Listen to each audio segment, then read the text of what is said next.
Janie de Villiers is 37 jaar getroud met Rita en hulle het 3 kinders en 'n kleinkind. Hy het in Augustus 2021 afgetree as die CEO van Graan Suid-Afrika.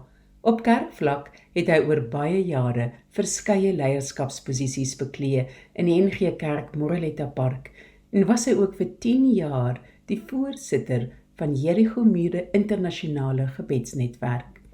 Hy dien tans as die voorsitter van Revival Heart Suid-Afrika se direksie. Janie gesels vandag verder met ons oor sy liefde vir boeke.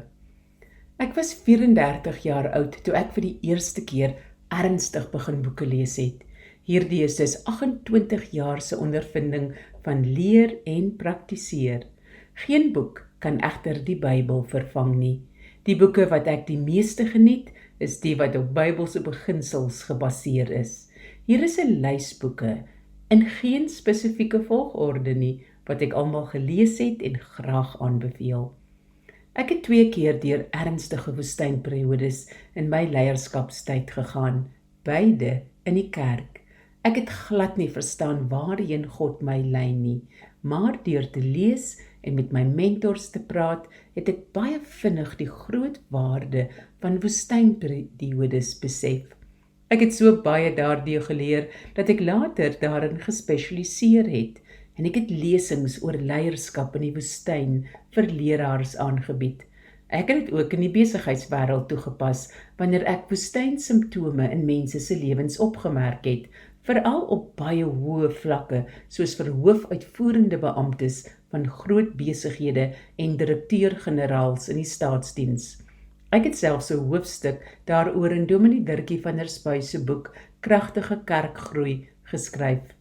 Die volgende boeke deur Janie aanbeveel, behandel elkeen 'n ander aspek van woestyntydperke en lê veral klem op leierskap te midde van sulke woestynervarings. Jean Edwards het 3 skitterende boeke geskryf, waarvan ek sommige al 7 keer gelees het.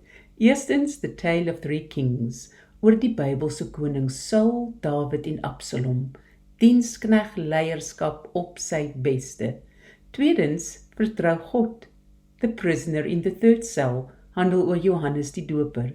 Sal jy steeds vir God vertrou en volg, al maak niks in jou lewe sin nie. En derdens Exquisite Agony, oor wanneer jy onregverdig as Christen deur ander Christene gekruisig word.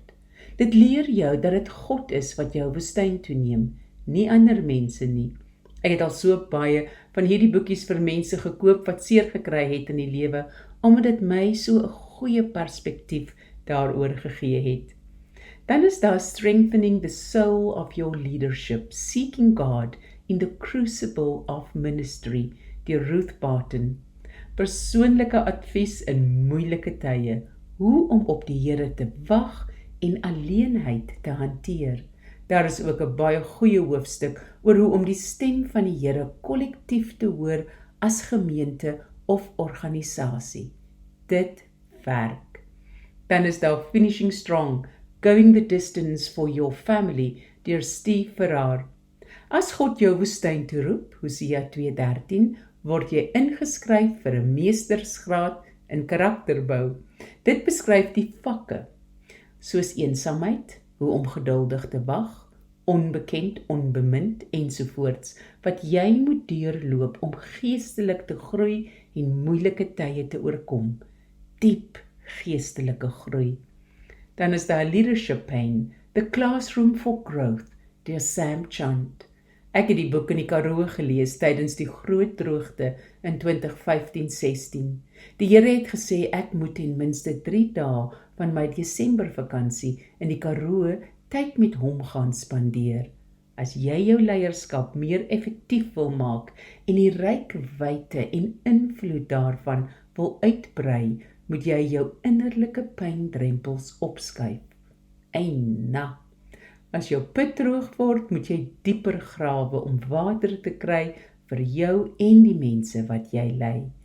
Pyn deurmaak kan voorbevordering en groei in jou lewe. Dan is daar Crushing deur T.D. Jakes. die fermentasieproses wat in mense plaasvind, wat afgepluk, seerkry en gepars, stukkend word, voordat hulle deur die donker fermentasieproses van onsekerheid gaan om deur die wynmaker in die beste wyn gemaak te word. Ek is natuurlik opgewonde oor elke boek wat Jannie hier aanbeveel en hom so dankbaar vir hierdie spesifieke en baie tydige aanbevelings, want wie van ons was nie al deur 'n woestyntydperk nie.